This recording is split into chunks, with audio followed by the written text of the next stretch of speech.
Neste domingo, no estádio Newton Santos, tem Fla-Flu, que gerou muita polêmica durante a semana. Eu acho que o desfecho foi o que todos torciam, né, para terem as torcidas mistas e para os juízes, né, terem uma sensibilidade de acabarem liberando as torcidas de Flamengo e Fluminense, porque o Fluminense teria o direito de acabar sendo portões fechados. Então, o presidente do Fluminense deixou claro que abriria a mão desse direito de ter a torcida única tricolor, o direito que vem de sorteio. Enfim, a gente sabe que anteriormente o Flamengo, no clássico Flamengo e Vasco, também teve a mesma situação e a torcida do Flamengo seria privilegiada, também abriu mão, foram para a volta redonda, mas o que a gente espera de bola rolando, de um bom jogo. Quase 20 mil ingressos já foram vendidos, Paulo Lima.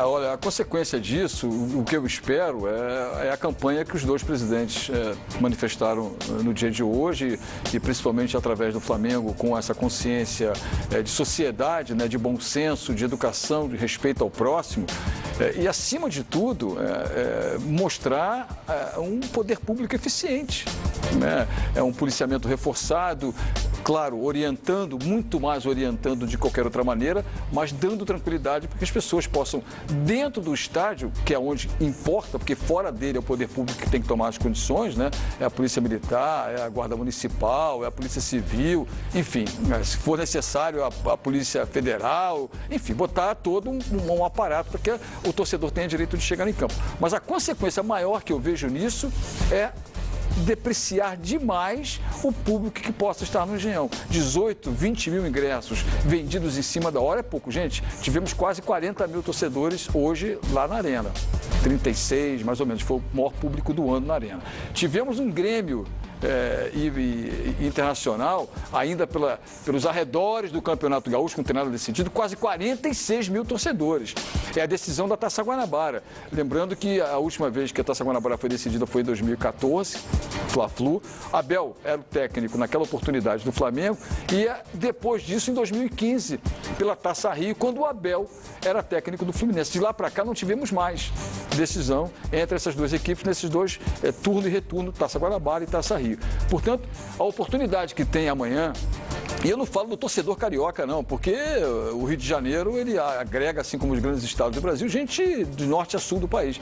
A sociedade em geral, a consciência de que é necessário sim ter um comportamento adequado, de paz, com educação, com socialização e, acima de tudo, com respeito ao próximo. Sem isso, o Rio e o futebol brasileiro, que algumas praças já vivem com essa expectativa de torcida única, será penalizado mais uma vez. E futebol sem cores vibrantes dos dois lados fica opaco, fica sem brilho. E sem brilho, quem perde é o futebol e quem perde é o torcedor. Em São Paulo já é assim, né? Hoje a gente só teve torcida do Corinthians, em Minas Gerais também, torcida única.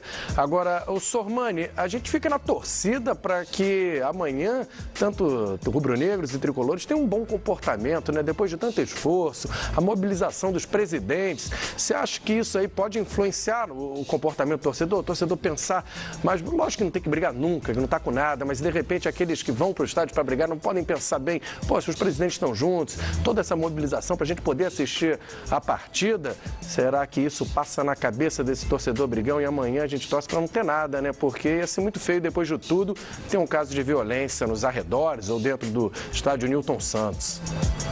Concordo com você, Vinique. Eu acho que esse é o momento que os torcedores têm que dar uma resposta para essa luta que os dirigentes, a mídia vem travando, no sentido que você não tenha apenas uma torcida num campo de futebol. Que você tenha não só duas torcidas, até mais torcedores, como lembrou o Rodrigo Bueno. Por que o Vascaíno e o Botafoguense não podem assistir esse jogo se eles desejarem? Podem também, por que não? Então, eu acho que está na hora deles darem uma resposta. Mas o problema é muito mais profundo, né, Vinique? Todos nós sabemos disso, né? É uma questão de educação, é você investir na educação, é você trazer a criança, levar a criança para a escola, aprender a respeitar os valores, a individualidade das pessoas, entender que o seu direito vai até onde começa o direito do próximo. Não adianta nada fazer só essas campanhas, não vamos brigar, paz, todo mundo entra de mãos dadas no estádio, solta a pombinha, isso não vai resolver nada.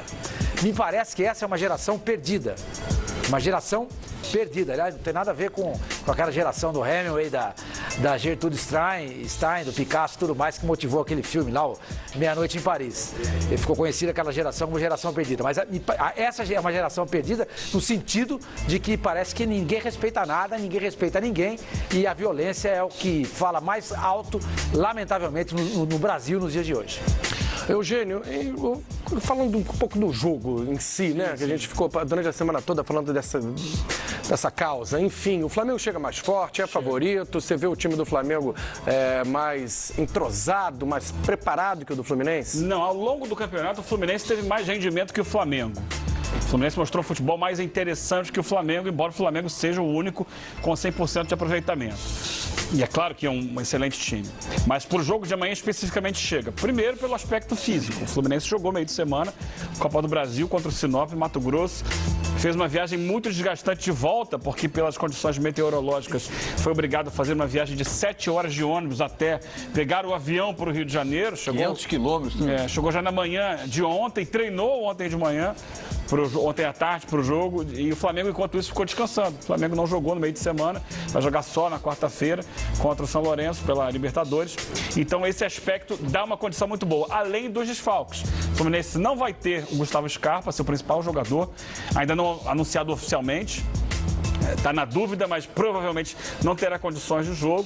E não vai ter o Douglas no meio de campo, ele que vem sendo peça importante pela capacidade de chegar ao ataque, né? De se desprender da zona de marcação no meio de campo e aparecer como elemento ofensivo no ataque do Fluminense. Então muda muito a característica do time. Tendência aqui entre o Pierre no meio de campo ou o Marquinhos. Eu colocaria o Marquinhos, porque pode chegar mais do que o Pierre. E o Richarlison no lugar do Scarpa, que é um bom jogador, um jovem que vem crescendo nessa temporada. Apesar de ter a seleção brasileira sub-20 ido muito mal no Sul-Americano, ele acabou se destacando e voltou bem para o Fluminense, mas não tem as características do Scarpa. Deve jogar ele por um lado, o Wellington pelo outro, com o Henrique Dourado na frente, e aí vai sobrecarregar um pouco a marcação em cima do Júnior Sornosa, que vem fazendo um bom campeonato, mas aí fica mais fácil. Prende ele, que segura um pouco a marcação do Fluminense, porque não vai ter também o Douglas, que chega muito. Então, por esses aspectos, acho que o Flamengo entra como favorito para esse jogo de amanhã, por estar sem problemas, estar completo e descansado. Para a gente fechar a reta final do Rodada Fox, mas é uma semana muito especial pela Libertadores, vários times brasileiros fazendo a estreia na competição. A gente tem, por exemplo, o Flamengo pegando o São Lourenço, o Zamora, o Grêmio vai enfrentar o Zamora da Venezuela. Para vocês, quem está com a vida mais complicada nessa semana aí de Libertadores? Eugênio, quem pegou a parada mais difícil aí nessa semana? Libertadores, a fase de grupos começa agora e é nesse momento que a gente vai ter a noção exata do que cada time de fora do Brasil vai poder fazer na competição. A gente, é óbvio, quem joga dentro de casa tem vantagem. Então o Flamengo, por exemplo, recebe o São Lourenço, que está parado. Não começou ainda o Campeonato Argentino, desde dezembro eles não jogam. E jogando no Rio de Janeiro, o Flamengo, teoricamente, embora tenha um adversário muito tradicional pela frente, vai ter essa vantagem. A dificuldade, por exemplo, de um Grêmio, de uma Chapecoense que tem que se deslocar até a Venezuela. O adversário é mais fácil, na teoria sim, mas só o deslocamento, a dificuldade da viagem, a dificuldade da estrutura do local, gramados ruins, isso tudo gera uma dificuldade muito grande para que os times possam render o que estão acostumados a render, que a gente acompanha, que a gente conhece. Então eu penso dessa forma, quem jogar em casa tem mais vantagem, quem tiver que sair, para mais distante que seja, vai ter mais problemas para conseguir uma primeira rodada com tranquilidade nessa Libertadores. Paulo Lima, rapidinho, que está na reta final. Quem tem a vida mais difícil essa semana na Libertadores? Paulo Lima, Flamengo joga em casa, o Grêmio pega o Zamora lá fora, Atlético Paranaense joga em casa também, Chapecoense joga fora. Vida mais complicada de quem, Paulo Lima? Olha, a estreia do Flamengo eu acho que é uma estreia complicada porque joga contra um time que conhece bem de Libertadores da América. Campeão da Libertadores. Fez uma razoável campanha, se não me engano foi o vice-campeão argentino, o São Lourenço. E o Flamengo, diante da sua torcida, lembrar que quando o Maracanã foi reaberto no ano passado pelo Campeonato Brasileiro, não deu aquele rendimento esperado, o Flamengo decepcionou. É favorito, lógico, mas eu acho que o Flamengo encontra um pouco mais de dificuldade do que os outros times brasileiros nesse momento de fases de grupo aí. Só que o Eugênio falou aqui, só para dar uma lembrada, né, sobre Sul-Americano, que o Richarlison voltou de uma equipe eliminada. Já Sub-17, hoje, já tinha classificação antecipada e despachou a Argentina com uma vitória por 2-0. Ou seja, pelo menos no Sub-17, o futebol brasileiro vai bem, obrigado. Boa notícia. Sormani, me despeço de você, mas eu quero a sua opinião. Quem tem a vida mais complicada entre os brasileiros? O Santos pega o Sporting Cristal, de repente desfalcado. Vida difícil do Santos também. Acho que o Santos tem a missão mais difícil.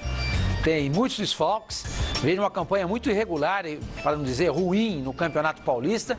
A pressão é muito grande. Então eu acho que dos times brasileiros, quem tem a pior missão é o Santos, sem dúvida.